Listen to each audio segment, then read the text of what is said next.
Magandang gabi po muli sa bansa, araw po ng Biyernes, para sa gawain po ng Panginoon. So, tayo po ay dalangin na. Salamat po muli, Ama, sa gabi ito, sa buong maghapon, patuloy yung paggabay, pag-ingat, pagpapakain, tuloy pong pakalinisin ng aming mga puso, sa mga bagay ng marami, na nakikita po ninyo sa aming isip, sa aming mga nakita, narinig, o sinabit man o ginawa. Tuloy din po kami hugasan ng banal na tulungan ninyo anak. Isang tanging naglilinis, nagpatawad, naghuhugas at nagbayad ng lahat ng aming mga kasalanan. Salamat po, Panginoon Jesus. At dakilang awat biyaya na binigyan mo sa krus upang kami ay makasumpong ng tunay na kaligtasan at tunay po na padakilaan ng biyaya po ninyo ng regalo ng buhay ng walang kapag. Palaan nyo sa itanyo, ikaw madakila sa gabi ito, kausapin nyo kami. Palagi niyo pong live stream maging sa mga kapatiran sa bahay. Gayon rin po ang Panginoon dito po sa inyong gawain. Kaya darat kayo pong ulit. Salamat, Panginoon. Ikaw lagi ang umusap at magkakila sa gabi ito sa matamis sa pangalan ng Jesus. Di po, bakit po muna tayo bago tayo mag-aaral sa salita ng Panginoon.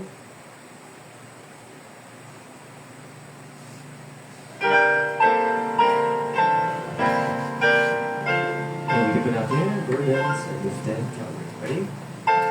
Days are filled with sorrow and pain.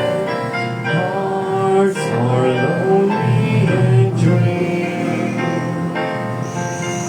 Burdens are lifted at Calvary. Jesus is very near. Burdens are lifted at Calvary. Calvary, Calvary. Burdens are lifted at Calvary. Jesus is very near. Cast your care on Jesus today. Leave your worry and fear. Burdens are lifted at Calvary. Jesus is very near. Burdens are lifted at Calvary. Calvary, Calvary. Burdens are lifted at Calvary. Jesus is very near. Troubled soul, the Savior can feel every heartache and tear. Burdens are lifted at Calvary. Jesus is very near. Burdens are lifted at Calvary. Calvary, Calvary. Burdens are lifted at Calvary. Jesus is very near.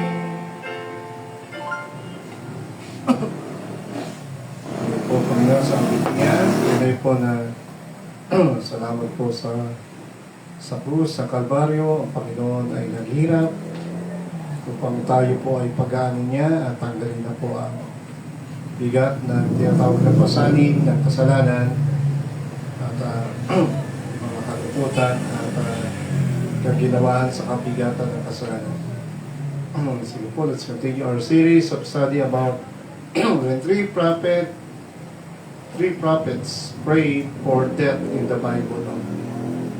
So, bakit ba sila nanalangin ng kamatayan at actually hindi sinagot ng Diyos siyempre itong panalangin ito. So, una ay si Moses sa Numbers 11:15, at sabi niya, ang prayer niya, and if thou deal thus with me, kill me, I pray thee, out of hand. If I have found favor in thy sight, let me not see my wretchedness. So, nanalangin si Moses ng patayin na siya ng Panginoon sapagkat nabibigatan na po sa mga problemang naranasan niya in leading the Israelites. Sumunod po si Elijah, 1 Kings 19:4. No, na-discuss na natin kay Moses. At sabi ng 1 Kings 19:4, but Elijah himself went a day's journey into the wilderness and came and sat down under a juniper tree. And Elijah requested for himself that he might die and said, sabi niya, tama na, o ngayon nga, o Panginoon, ay kunin mo na aking buhay, o kitlin mo na aking buhay, sapagkat hindi ako mas mainam ang buhay ko sa aking mga ninuno. And then, lastly, ay si Jonah. In Jonah chapter 4 verse 3, sabi niya, therefore now, O Lord, take, I beseech thee, my life from me, kunin mo na aking buhay, mas mainam pang mamatay kaysa mabuhay. So, bakit nga ba itong tatlong ito ay nanalangin ng kamatayan, no? At hindi naman ang sinagot ng Diyos yung kanilang mga panalangin, of course. Ang sagot ng Diyos ay no. Ano ba ang purpose ng Diyos? O bakit makitatindihan? O bakit nanalangin itong tatlong ito ng kamatayan? Kay Moses, ay sabi nga niya, at kung ako'y ginagawa mo ng ganito, patayin mo na ako'y, pinamalit ko sa iyo, kung ako'y nakasumpong ng biyaya sa iyong paningin, huwag ko na makita aking malungkot at mahirap na kalagayan. Konting review po, no? Okay, so Tagalog kay Elijah, ngunit siya'y naglumakad na paglalakbay na isang araw sa ilang o desierto at naparoon at tumupo sa ilalim ng isang punong kahoy na juniper at siya'y humiling sa ganang kanya na siya'y mamatay na at nagsabi, sukat na ngayon o Panginoon, kunin mo ang aking buhay sapagkat hindi ako mabuti kaysa sa aking mga magulang. And then, si Jonah, in Jonah chapter 4 verse 8, sabi nga niya sa Tagalog, kaya nga o Panginoon, sinasamo ko sa iyo na kitilin mo lang aking buhay sapagkat mabuti sa akin ang mamatay kaysa mabuhay pa. So what are the wisdom, truth, and lesson from the prophets' prayers for death? The prayers of Moses, Elijah, and Jonah for death provide valuable insights into the human experience and God's perspective on suffering. No? So nagtuturo ito ng mga karanasan ng tao at ano ang pananaw ng Diyos sa hirap na dinadaan ng mga tao ito. No? So gusto nang mawala sa mundo. Number one, we can learn from Moses prayer. Kaya ganun ang panalangin niya sa mamatay na because he was drawn by duties. Okay, ibig sabihin drawn by duties, nalulunod na po siya sa bigat ng kanyang mga responsibilidad o mga pasanin. No? Kaya bakit yung iba talagang bumibigay? Katulad yung nanay doon sa Bulacan, di ba? Wala nang panggatas, iwan pa yata ng asawa, pinabayaan, ng babae pa yata ng asawa, tapos yung biyena na hindi pa siya tinutulungan, inaalalayan. Tatlong anak na bata ay nakakalungkot. Ay sinulog niya yung tatlong bata, pinatay, and then finally, siya rin po ay nagsunog sa kanyang sarili. So, nakakalungkot. Meron pa rin yata isang nag-viral din, no? Parang sinulog din, no? May mga latest pa. Dumarami po, no? So, hindi nila kinakaya yung mga tungkulin, yung bigat ng responsibilidad. Paano pa kaya yung buhay ni Moses? Moses was leading not just one family, not just helping and guiding not just one family, not 10 families, not 100 families, not 1,000 families, not just 1 million people. At kung hindi ako nagkamali, ayon po sa Biblia, alam niyo po, ang Israelites na ginabayan niya from Egypt, slavery, to the wilderness, to promised land. Pero actually, hindi siya kapasok sa promised land si Moses. Doon sa disyerto na pala po 40 years, ay almost 6 million, kung hindi ako nagkamali. 6 million na po ang Hudyo that time. So, would you imagine, di ba? Hindi po ito 1 million lang, hindi po 10 pamilya. Talagang napakabigat po ito. Napakabigat na itong COVID. Isipin mo ko, isa lang magreklamo nga eh. 10, 100, 1,000, 1 million, paano pa yung 6 million? And of course, ang talagang halos nagpapabigat sa kanila ano, yung daing, reklamo ng mga tatay, yung mga leader, silang mga number 1 kasi siyempre pasaway dyan. Okay, so, kaya sabi niya number 15, ay patay mo na ako, Panginoon. Parang wala nang pakinabang buhay ko. No? Let me not see my wretchedness. Parang wala na siya magawa. When they ask for food, no? Yan po yung context po niya. Tapos na tayo niya, pero patay review. So Moses felt burdened by the Israelites complaint. No? Nabigatan siya sa mga reklamo nila. Kaya sabi niya, Lord, patayin mo na ako kaysa ganito ang sitwasyon ng buhay ko. So ano ang tugon ng Diyos? Ay nagbigay ang Diyos ng katuwang niya na 70 elders upang alalayan siya sa mga pasanin at turuan siya ng halaga ng paghingi ng tulong at pagpapasa, delegating, pagpapasa ng tungkulin. Kaya minsan, maganda sa bahay talaga, no? Bagamat kaya ng mga magulang yung trabaho sa bahay. Pero mainam din naman, maintindihan natin mga anak, tulungan niyo ang nanay niyo, lalo na pagkaya niyo na. Kasi sa totoo lang, tumatanda na ang mga parents niyo. Pangalawa, mabuti rin sa mga anak na bata pa, natututo na magsaing, maglaba, magluto, mamalengke. Bakit? Kasi, kung magpapamilya kayo, edi training na yan eh. Training. Ika nga, tumanda kayo, lalo na kung biglang mawala ang parents yun, na ika nga, tumanda kayo na ready na for life. O, diba? Kaya minsan, marami nakakalungkot, diba? Ano yun? Yung mga kabataan, gusto lang mag-boyfriend, girlfriend. Ha? Gusto na mag-asawa, parang naglalaro-laro lang. No? Kaya sabi yan, no? Nanay na si Nene, no? Tatay na si Totoy, yun ang nakakalungkot, nagmamadali. Pero ang tanong, ni mismong pagsasaing, paglalaga ng itlog, nasusunog pa. No? Isipin mo, may mga ganong, kasi nga, hindi ready. Diba? Kaya tulungan natin ang mga parents natin sa church, diba? Sa school, diba?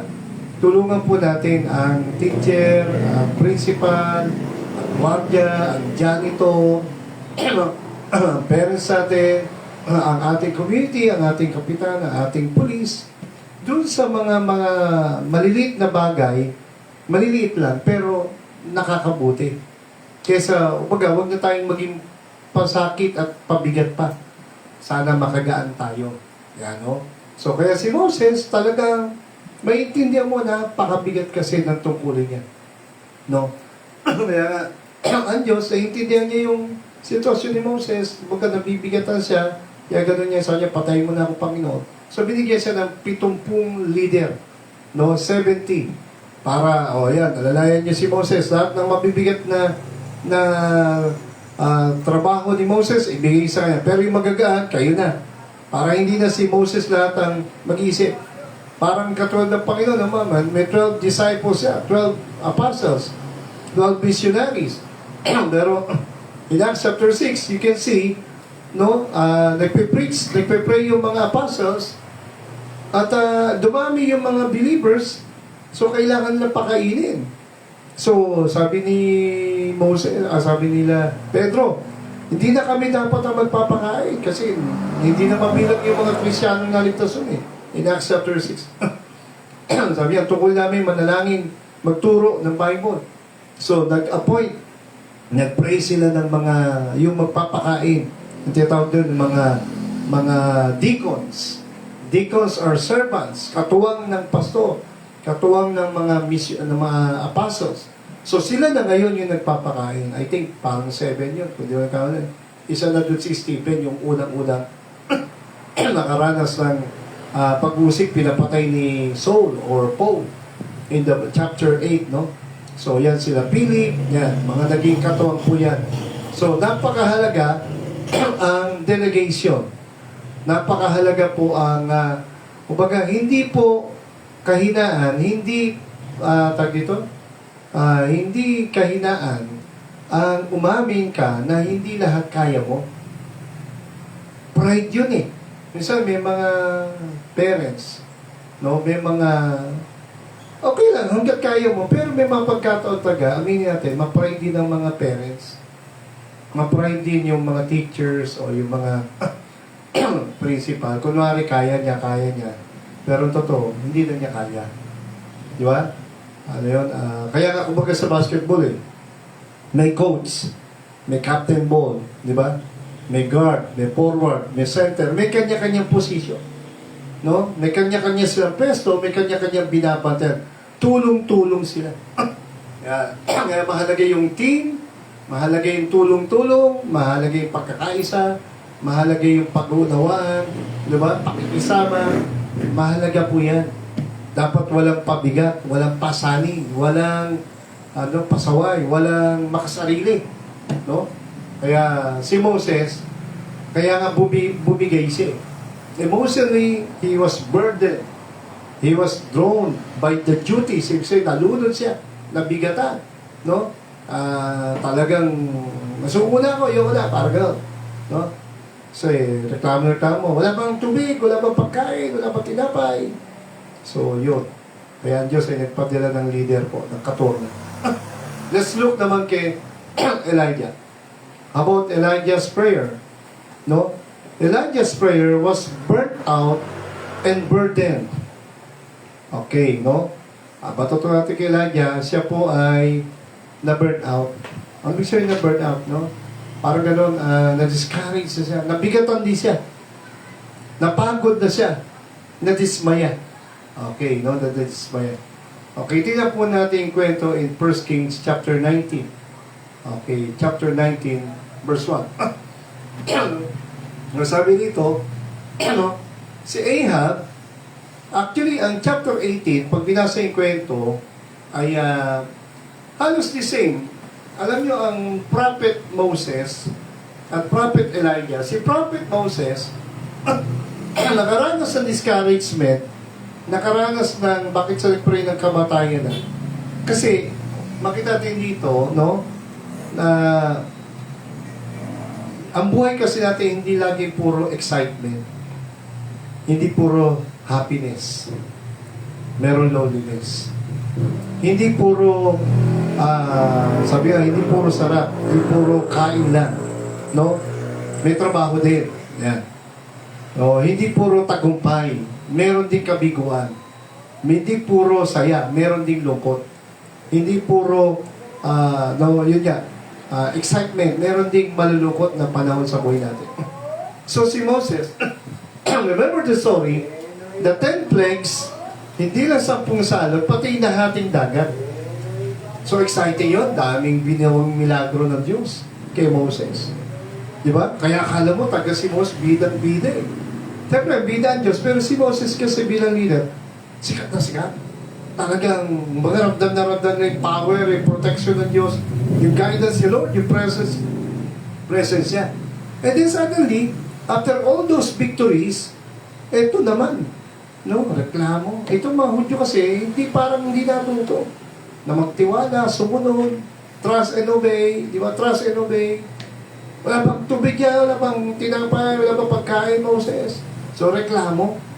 So, nakalimutan na yung victory, yung 10 salot, yung nahating dagat, yung pillar of fire, kasama nga nila si Lord, yung cloud ng sa araw, para hindi siya mainitan. So, yung mga Hudyo, napakadaling makalimot sa kabutihan at kapangyarihan at kabaitan ng Diyos. So, anong nangyari kay Moses? Yun nga, medyo bumigay siya. Si Elijah din, ganun din ang nangyari. Chapter 18, nagtagumpay sila, di ba? Alam niyo ni kwento. Sabi ni, nagkaroon ng battle between Elijah and sa prophet ni Jezebel na 400, mga false prophet. O sabi ni Elijah, sige, maglagay tayo na altar dito, dalawa, yung sa inyo, o saka sa akin. At yung handog na baka na susunugin ng Diyos, yun ang tunay na Diyos. Okay, nagka-challenge mo na yung 400 prophet ni Jezebel, di ba? Sa isang kwento. Chapter 18 yun, sinesyokat ko na. Ano nangyari? Di ba?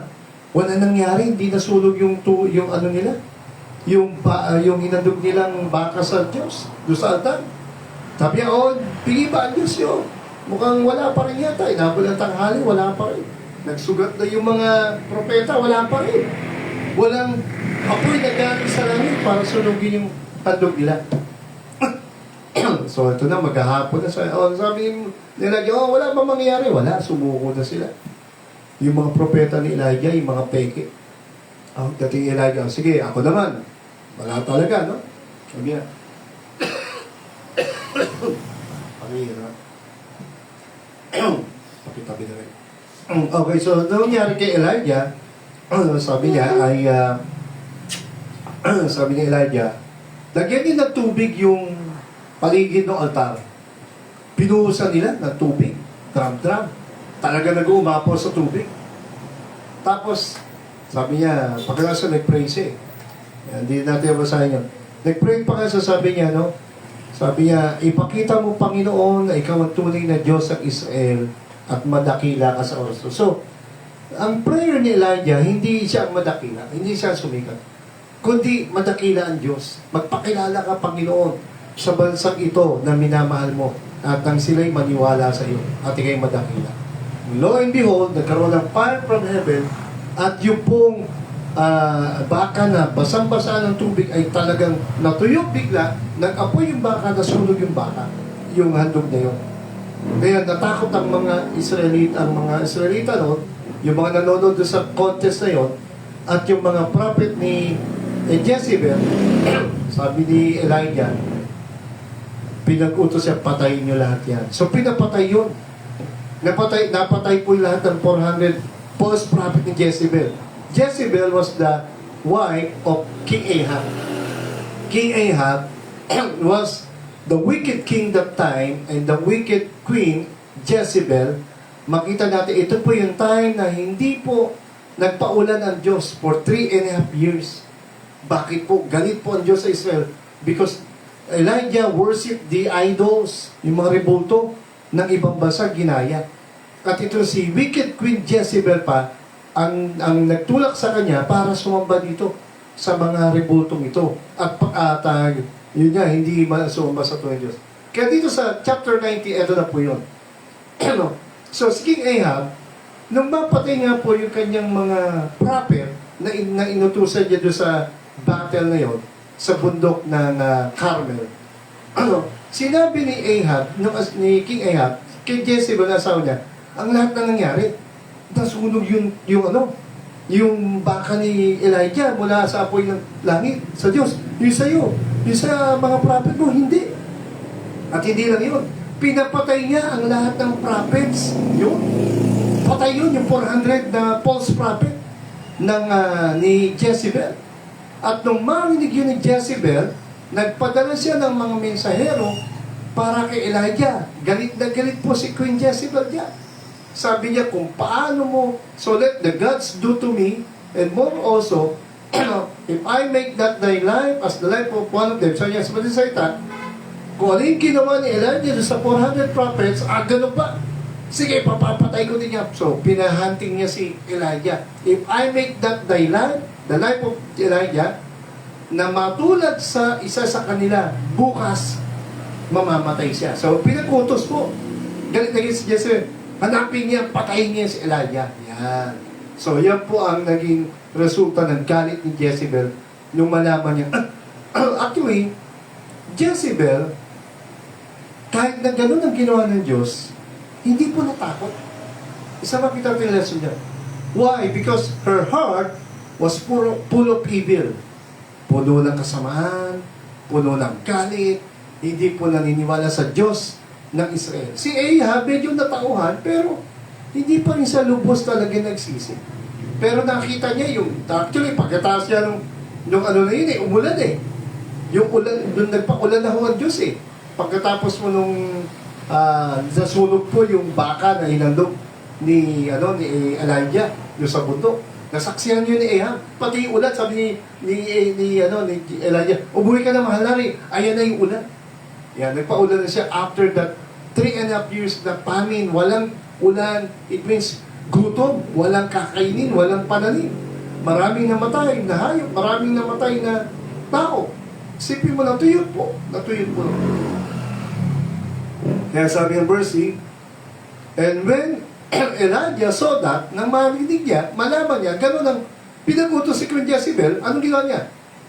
Tumayo siya, tumindig siya, natakot siya, tumakas siya, went for his life. Punta sa Beersheba, doon sa lugar ng Judah, at iniwan niya ang kanyang alipin doon. Meron siyang katulong. Iniwan niya. At sabi sa verse 4, sa pagtakas niya, ito na po yun. Sa pagtakas niya, take note, went a day's journey. Sabihin, hindi lang siya naglakbay niya sa araw. Maraming araw yan. Tumakas siya. Diyan ka lang, tumakas siya. Araw, lakad. No? Hindi na binagit ito. Kumain ba siya? Sabihin, hindi lang mo ito. Paglalakbay sa araw, 24 hours, Hindi ko alam kung may sasakyan ba siya dito. May kabayo, may camel, hindi na binanggit. Pero sabi sa Masalita, sa pagtakas siya, puno siya ng takot, tumakas siya ilang araw na naglakbay sa disyerto. At napagod siya, naupo siya. Sabi wala sa sasakyan dito, walang kabayo o baka o na donkey na sinakyan. Napaupo siya sa isang puno, sa ilalim ng puno ng juniper. At sa pagod po niya, yun na nga po, napagod, no? Gutom, uhaw, sama-sama na siguro ito. Dito na po niya ni-request sa Panginoon, no? Sabi niya, he requested to himself na mamatay na ako. Sabi niya, tama na Panginoon, ayoko na. Ngayon niya, Panginoon, kunin mo na ang buhay ko. Sapagkat wala rin akong kabutihan. Pagka wala akong pagkakaiba sa akin noon, mga patayin mo na ako. Okay, pero tingnan po natin ang response ng Diyos in verse 5. Nakatulog po siya. Okay, doon sa puno na yon. At sa kanyang pagkatulog, masdan, nagpadala ang Diyos ng anghel. Siguro medyo minasad siya, no? Touch him. Medyo pinalakas siya, no? Pagod at gutom. Sabi niya, tumayo ka dyan, gumising ka. May pagkain na. Pero wala. Provided ng langit, pinadala po ng Diyos. Inutusan ng anghel. Pinadala siya ng pagkain. Ano pa sabi sa verse 6? Okay, verse 6. At pagtingin nga ni Elijah, no? Doon sa sinasabi ng angel na may pagkain, masdan meron ng cake. Wow, no? Meron ng Goldilocks bake siya. May Goldilocks bake, no? Cake baken on the coals. At meron ng tubig. May mineral water na. No, napakasarap. At sa kanyang pagkauwa at pagkagutom, ay kinain niya ito. Siyempre, pagod at gutom na siya. At siya ay muling anong ginawa niya pagkakain uminom? Nahiga ulit. Pero at least, siya, medyo na-relax siya, lumakas. Kasi ilang araw naglakbay. Siguro, taga nagutom po siya rito, no? Pero sinustain siya ng Panginoon.